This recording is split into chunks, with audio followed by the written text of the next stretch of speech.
Hi, this is Verna Bolden. I'm taking on a fight that I used to be on the other side of. But when a person fights for something, they should know what they're fighting for. And I'm afraid that as Christians, we may not be quite aware of what we're fighting for the unborn. Theoretically, morally, and generally speaking, naturally speaking, fighting for the unborn is a no-brainer. You don't want anyone to have abortions. And you don't want anyone to pay, you don't want someone that doesn't believe in abortions to have to pay for them. But let's just take a look at Roe v. Wade. And before we do, I would like to have you subscribe to my station, just so you know it all. Like this video and share it with someone else. I really appreciate it. I'm doing these videos because for years, I've been a fighter for years. I fought for civil rights. I helped integrate the school in my community that was segregated. Was one of the few that went there. I've been on the front lines of a lot of fights. I've always known what I was fighting for, though. And as someone that was totally against abortions in any sense, just felt like Roe v. Wade was the enemy, and that when it was overturned, even though I didn't say it out loud, I secretly was happy about that. But when I started seeing people like Amber Thurman and others suffer because of either botched abortions or incomplete abortions and people dying, I started to realize I didn't know as much as I thought I knew. And then I started to do some research, and I shared some of that with you. If you're honest, if you really care about people, if you really are pro-life, please consider my videos that I'm sharing with you. Please consider the things that I'm saying. I'm taking time out of my life to do research and to share it with you so that at the end of this election, you will have more information than you started with. And I believe that many of you are just like me. You're just trying to do the right thing that would please God.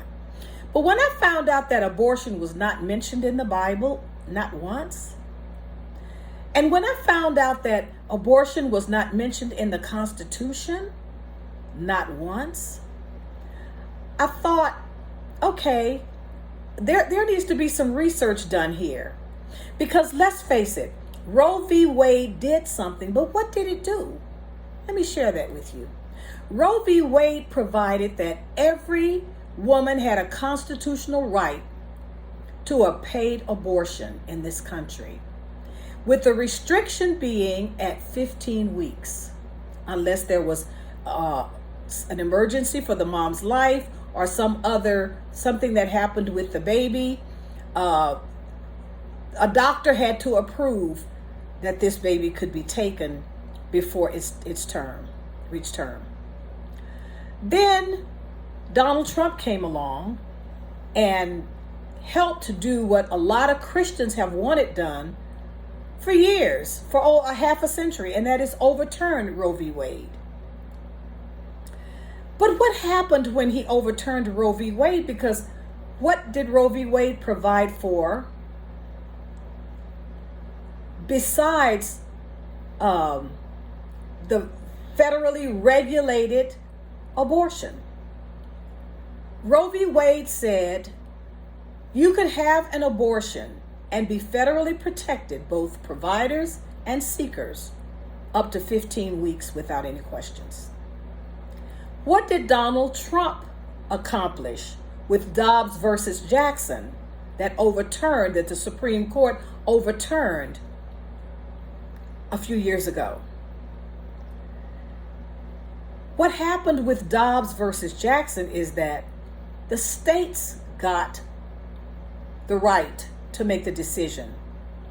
Every state got the right to make the decision about how they would handle abortions. No federal regulations of 15 weeks. No federally protected seekers or doctors. It's kind of a free-for-all. What exactly did Donald Trump do for those of us and others that just believe that abortion is wrong without doing any research about it, without finding out that it's maybe higher on my list of pro-life than God's list? That's what I found out. I found out that God doesn't mention it, but he mentions the woman. More than once, he mentions the mother and he mentions the babies. More than once, with the woman always taking the focal point of viability. She's the one to be protected if a choice is made in animal life and in human life. And if you saw my last video, you saw me share those scriptures. So what do we do when we try to decide about abortion? When we normally believe that abortion is wrong, then we think that life starts at conception and there should be no exceptions except in the cases of, and then you fill in the blanks there. Well, once you start putting in blanks, now you're taking the whole idea of life, the sanctity of life in the womb, as being the top priority in the fight that's going on right now for who's going to be our president. You've taken it to a level that God never intended. If God wanted abortion to be the number one item, moral choice that we make, then he wouldn't have made thou shalt not kill the sixth commandment. And he would have mentioned abortion when he was asked, what is the greatest and highest commandment? He would have mentioned it. So what am I saying? I'm saying now that we have overturned, now that Roe v. Wade has been overturned, is life in the womb safer for babies? Ask yourself. Or is it worse for babies? Because there's a lot of messiness going on with this. There's a lot of technicalities. Let me give you some statistics. In 14 states, abortion is banned completely. In 8 states, you can have an abortion based on the gestational limit that state provides, whether it's 6 weeks, 15 weeks, whatever they decide. Then we have 2 states that are temporarily blocked for abortions. The ban has been, the legality of it is being questioned and lawsuits are in place. And then 26 states, listen to this, more than half the country allow abortions without limit. So what have we accomplished with Donald Trump?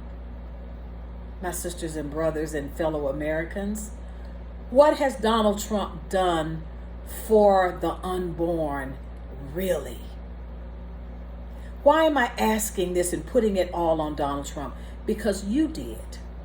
Religious communities, churches, across the lines of the Catholic Church and the Protestant Church, we voted in mass for Donald Trump because we hailed him as our hero that stopped abortions. But did he? No, he didn't. 26 states allow it, just even more than Roe v. Wade. Roe v. Wade at least had a limitation on it. These states have no limit. These states can do whatever they want to do. It's up to them. So what have we done? Where is our focus? We know that Donald Trump has changed his mind about abortion and now is basically pro-life. You know it and I know it. He said it. Now that we've seen and heard what Donald Trump has said about abortion, the Pope has weighed in on it, and along with many people that really feel strongly about abortion have said, now that Donald Trump has said he's going to send all the immigrants back, the Pope said, now that Donald Trump has said that he's going to send all the immigrants back home, as soon as he gets in, he's going to have a mass deportation. The Pope is saying God wants us to be pro-life, not just about the unborn, but we have to be pro-life about the people that Donald Trump is planning to send back home. These are people too. These are lives to be considered. How much blood is being shed that we talk about when we talk about abortions, that God is grieved because of the bloodshed of all the unborn babies that are killed. And the Pope, and I am joining the Pope, even though I'm not Catholic, and I'm asking the question, what about the blood that's going to be shed as Donald Trump would, if he could, unleash military on these? How can he round these people up? How can you go and snatch people away from their families that they've only known America and take them away, the ones that are not documented, the ones that are not legal, and split up families? How's that supposed to work? Americans, how are we going to sit here like Germany did and all Germans didn't, but allowed the government to come in and take the Jews and exterminate them? They exterminated these people's neighbors because the government said so. Donald Trump would be the government that would say, turn a deaf ear and a blind eye as they take your neighbors away and ship them to homes they've never known and places they don't know, and in many cases danger and lack and hunger. That is not God's way. Yes, there should be limitations on our borders. Yes, we should know who's here. Yes, we should have an accounting, but that is not God's way for us to take these people and send them back where they came from because we have decided we have too many. God has provided for America. He has made this country great because he wanted people to be able to come here from all over the world and be able to believe in him. You're on the wrong side of history here, and you're on the wrong side of God. If you have a Bible and you've read it, you know that it's not right to treat immigrants the way Donald Trump is treating them. Look at what he said about the Haitians. He went to these people and told them, I want to be your champion. He wanted to befriend them. He went to them. And he said glowing friendship, unbelievably benevolent words to these foreigners among us that were legally here and are legally here. And then he turned on them. We saw it on the stage of the debate. Then he turned around and I heard him at one of his rallies say, get them the hell out of here.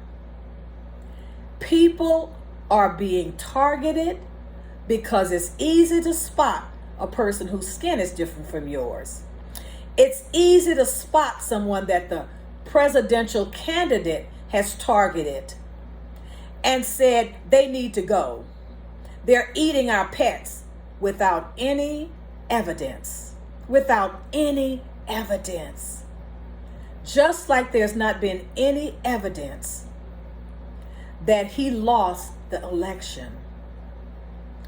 Went through 60 court trials to make sure that he was treated fairly in the election in 2020. And it was proven legally that he lost the election. And finally, he admitted it. But then turned around and changed his mind again, just like he did about abortion. So what has Donald Trump done for us for abortion? Nothing. Because the laws cannot enforce abortion. We're only talking about poor people that need their abortions through the government. Abortions will and have continued for those that did not need government assistance. But if we believe that abortions are wrong because it kills the unborn whose life begins at conception, then Donald Trump's efforts to save the unborn babies has not worked. 14 states ban all abortions, which is going to make people suffer that God would not want to suffer.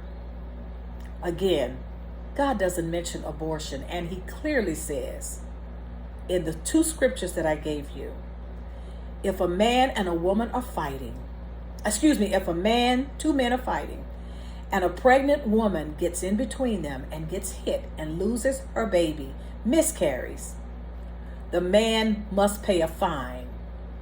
But if the woman dies from her injuries, the man that hit her must die.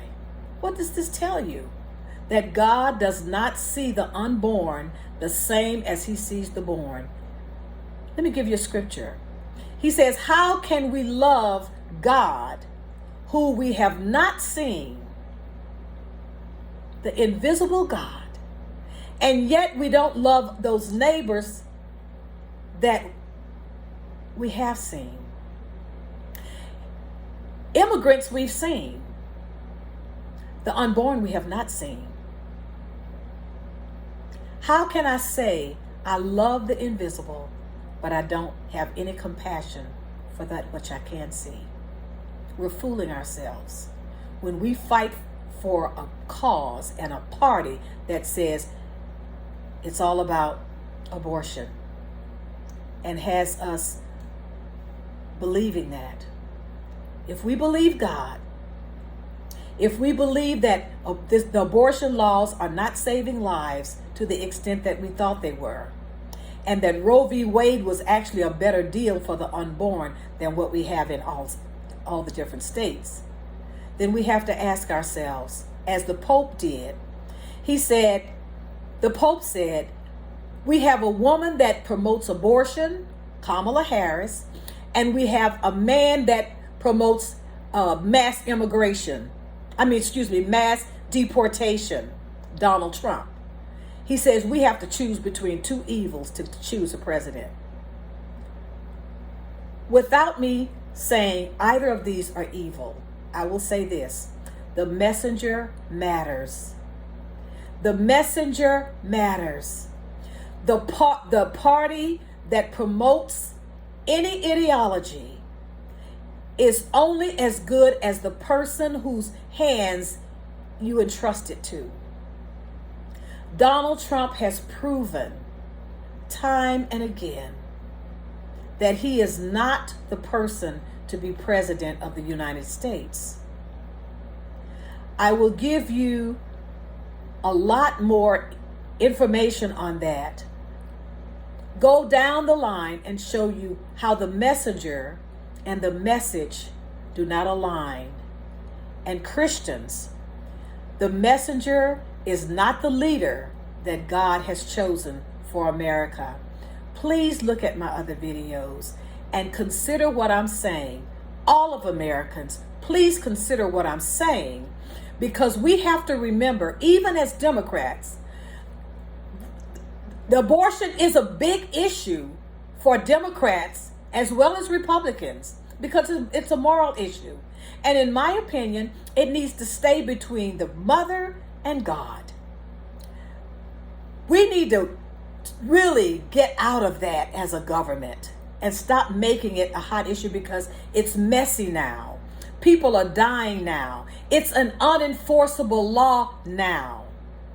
Even with your Project 2025, where you will restrict people from going from a banned state to a free state where it's legal, you're still going to get into a lot of mess, and it's going to cost a lot of tax dollars to enforce this. How many boots are going to have to be on the ground watching women to see where they go, and watching to see where, and checking to see how many doctors are going to have to confirm whether it was a miscarriage or an abortion that was a self-inflicted abortion? How much more government And how big is government going to have to be to do that?